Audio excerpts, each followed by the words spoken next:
Hey, Russell of Hotels going live just for a couple minutes. You guys know how I do it. I do these daily check-ins daily, Monday through Friday. Well, today, I mean, this week, maybe not every day because it is a holiday week. So, give me a break. All right. So, please forgive me if I don't do it on Thanksgiving and maybe the Friday after, but I will be traveling and I will be, enjoying Thanksgiving just like anyone else. Right. So, but anyway, hope you guys are well. Happy Bone Day. I just want to make sure, hold on one second, just make sure that I am live on LinkedIn and live on YouTube. That's what I'm supposed to be. Let me take a look. See something's always amiss. I don't know what it is, but let me just let's see. Come on, help me out here. So just be patient with me. Hold on one second. I just you got to make sure that you're connected, right? And sometimes I'm sitting here talking to myself and I don't even realize it. There you go. So yeah, so no, I'm live on LinkedIn, live on YouTube. Like I said, happy Monday to you. I'm live. Well, I was last Friday. I was at UCLA Lake Arrowhead Lodge, which is it used to be called UCLA Lake Arrowhead Conference Center. Same place. Okay, it's the same place. So I just shortened it to UCLA Lake Arrowhead Lodge. Had a group there. Just a beautiful place to be. Just kind of serene and tranquil, and providing you get through the hill, right? You get up the mountain and everything's good after that, right? But I'm not a big mountain person, meaning driving in the mountains and all that. That's not me. But I had to take one for the team, right? So I took one for the team and went up there to visit my client because you always got to visit your client. So it didn't matter where the client was. They could have been in Death Valley. I'd have been there. Okay, that's not too far from where I grew up anyway, Blythe. So Death Valley, Blythe, it's kind of the same thing. So, but yeah, I know there's some Blythe people gonna be listening to this one like, oh, why are you gonna diss Blythe like that? That was just a joke, right? But no, getting up to Lake Arrowhead is something. It's a chore for me because I don't like driving up mountain hills, and all that kind of stuff. But once you get there, it is a beautiful destination. Definitely a great place for a retreat and things like that. So, client loved it. Client was happy. Everything was good. The staff was well. They did a great job. Food was excellent, and hey, can't beat it. But I was only there Friday for about 3 to 4 hours, something like that. So kind of in and out. Just like I said, just make sure I check with my client. They had a program from Wednesday through Sunday. So I went on Friday just to make sure everything was okay. So that's what you do, right? When you have your clients, that's what you do. So hey, I'm live on. Did I say I'm live on LinkedIn and YouTube? I think I said that already. But the chat is open, so feel free to make comments because I welcome. It's all about engagement. It's just not about me talking. Normally, I have a kind of a topic that I discuss, but today no topic, right? But it's gonna be a little different, right? I'm gonna have a conversation with someone. Okay, so it's gonna be a brief conversation. They're gonna ask me two questions. Okay, so I'm sorry, somebody was just trying to call me. I'll have to call them back. But so yeah, so it's gonna be like brief two questions they're gonna ask me, and you're gonna be surprised by who's gonna be ask me the questions. So I'm like, let's jump into that right now. Okay, I think that's it. Do I need to catch up on anything else? Let me just think. Happy Thanksgiving. Thanksgiving is this week. Just in case I forget, happy Thanksgiving. I will be doing this live tomorrow as well as Wednesday. Also, tomorrow on air with Russell of Hotels, that live hospitality talk show everybody's talking about. That's my live hospitality talk show. Lasts about an hour. Talk about the ins and outs, the good, the bad, the ugly of the hospitality industry, hotel industry, CVB, whatever it is. The tourism industry. Mostly good. It's always good. Even if it's kind of some challenging things, I mean, we can learn from this stuff. So it's okay if it comes across as being bad, but as long as we can learn, that's all that matters, right? So it's never I never put things out there that I never put things out there. First of all, that are not true, and a lot of this stuff is based on my own experiences. Okay, so it's not based on anyone else's experience. It's based on mine, Edmund Russell of Hotels experience. So, but anyway, well, any comments? Just go ahead and make the comments as I jump into this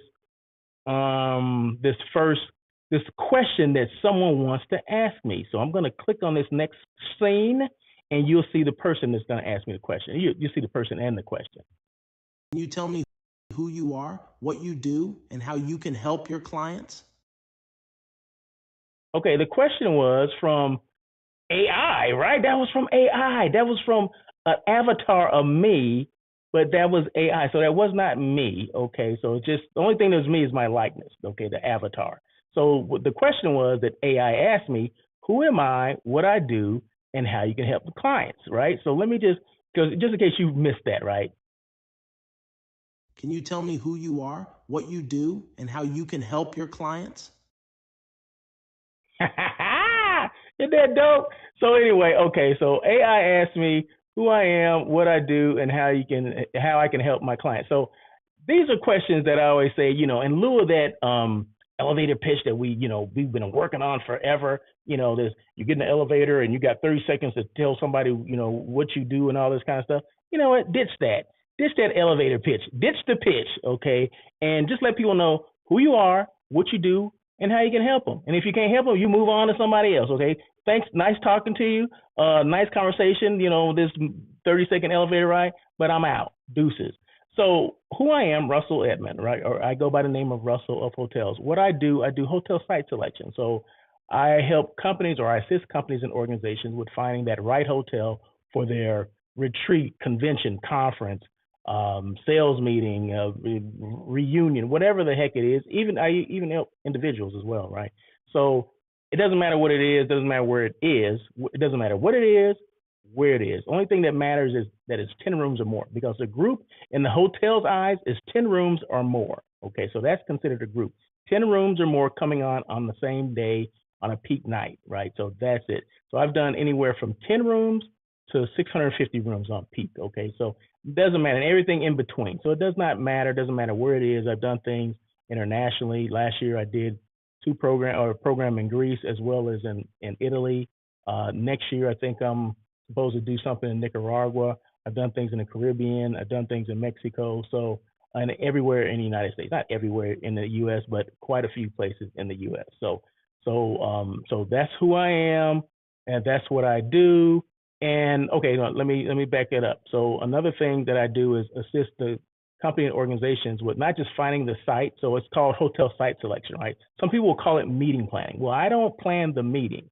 Okay, my job is to assist that meeting planner with doing all the logistics of the meeting, meaning finding the hotel. If they have transportation questions or issues, I can assist them with that as well. But it's what my expertise is in, contract and pricing negotiations. So, I get to see the contract first before you do, because I want to make sure everything is in there that's supposed to be in there for your program or for your meeting. Because everything that they throw in there, every addendum and all this that sometimes hotels will throw in there is not useful for your meeting, right? You don't need every single thing they put in there. So my job is to go through there just to make sure you're not, signing for something that is not relevant to your meeting. Because sometimes people throw things in there, and it's no one's fault of theirs, but sometimes it's an oversight. I've seen contracts and sales agreements that they contain like certain clauses in there that for like a bailment, what is it called? Porterage fee. So as a corporate group and the hotel put a porterage fee in there. Well, my client didn't even know what a porterage fee was. Okay.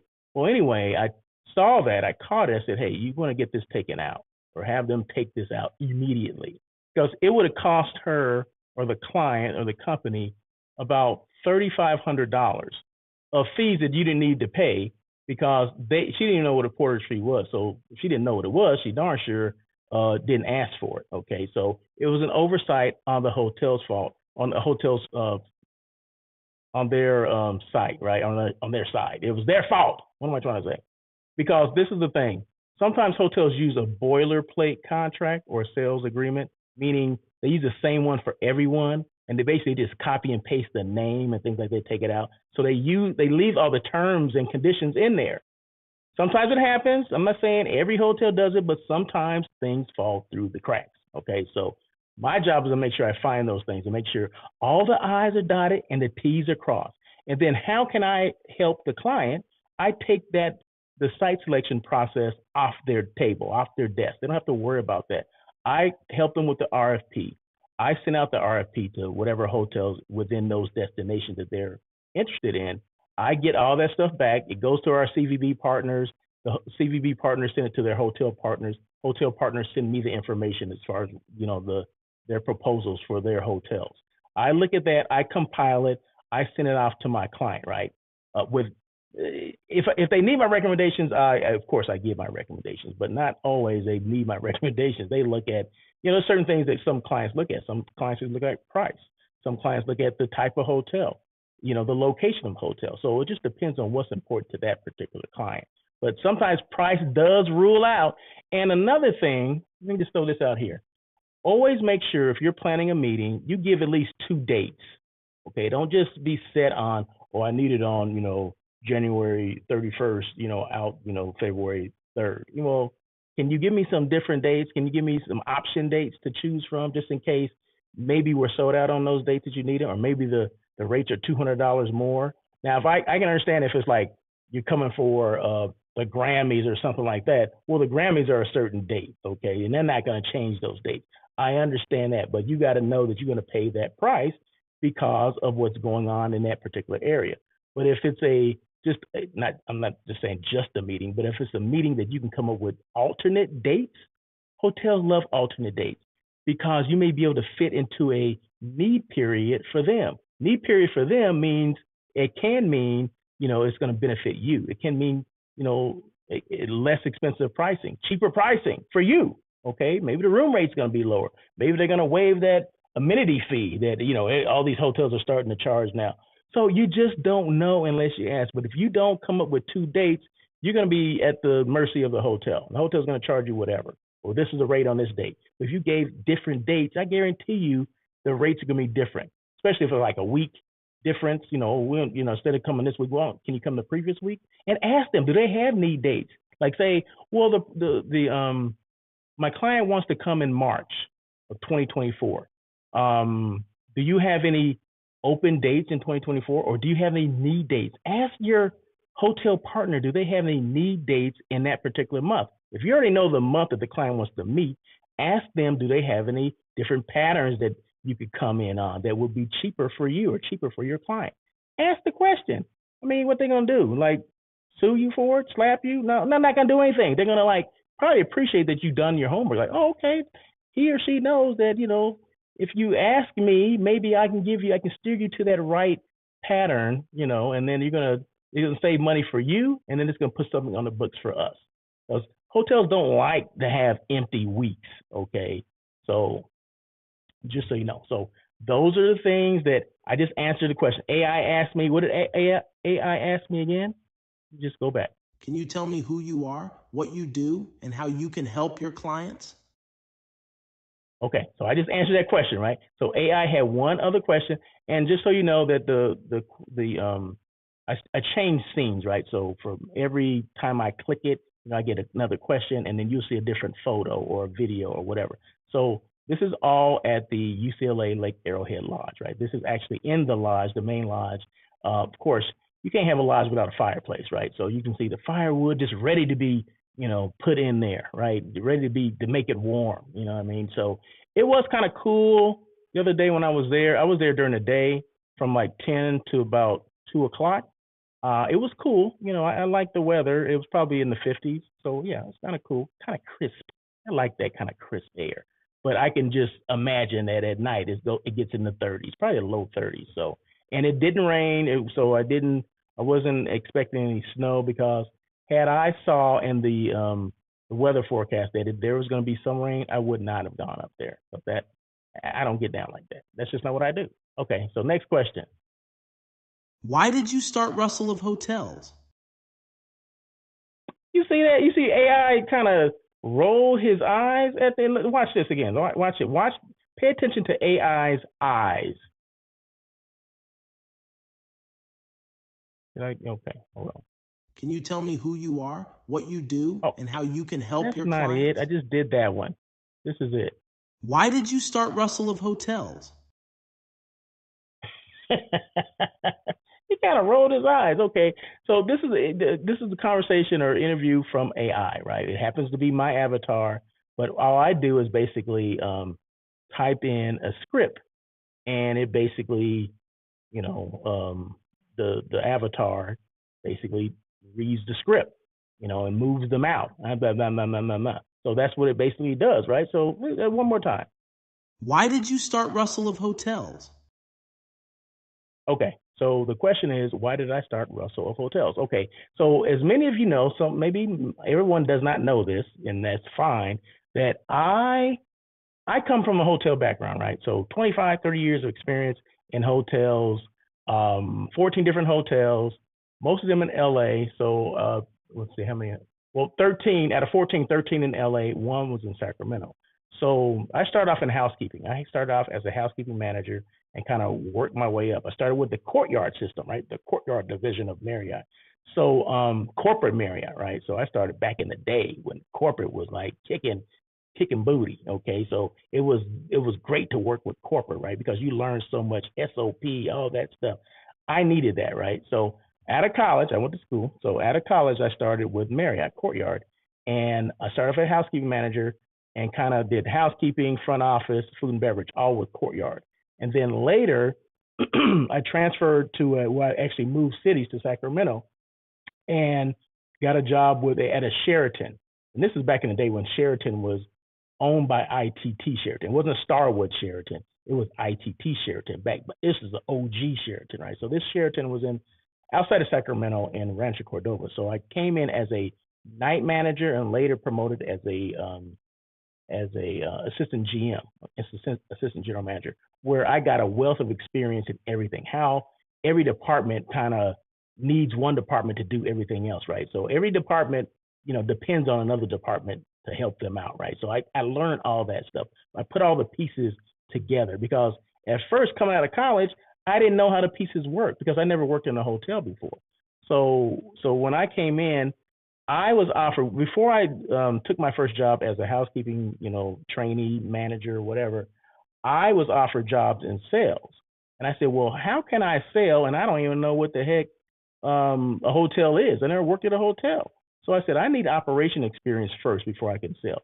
So I did, like I said, I started off as a housekeeping manager, went to, did food and beverage, did front desk, went to the Sheraton in Sacramento or Rancho Cordova as a AGM or as a night manager / AGM. Then after that, I said, you know what? Now it's time for me to get into sales, which was not easy to do, but I got in. I finally got in. I'm not going to give you all the story about that. Just remember, no two people got in this industry alike, right? So I got in as a sales manager. I got the Smurf market. Why in the heck do they give the most green person, the least experienced person, the Smurf market? I don't know, but it always happens. And that's what I got, right?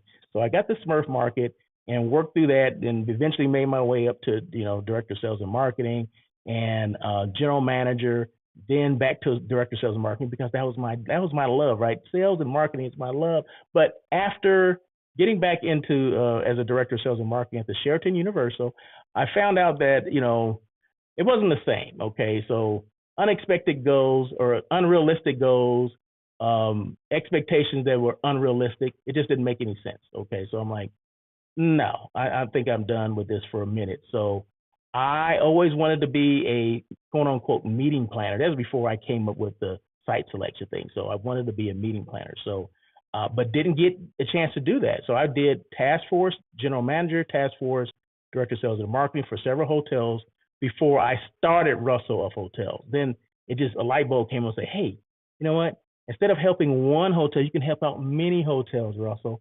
You can help out clients. You can get clients. You can expose them to all these different hotels and all this kind of stuff. And that's how that whole thing came out. This whole Russell of Hotels came out.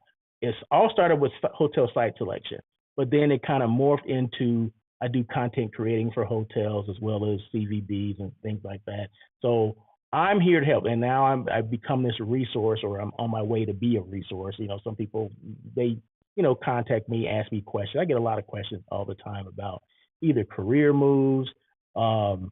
What do I think about this hotel, that hotel, or these are issues that we're having. What do you think about this? Have you ever experienced this before?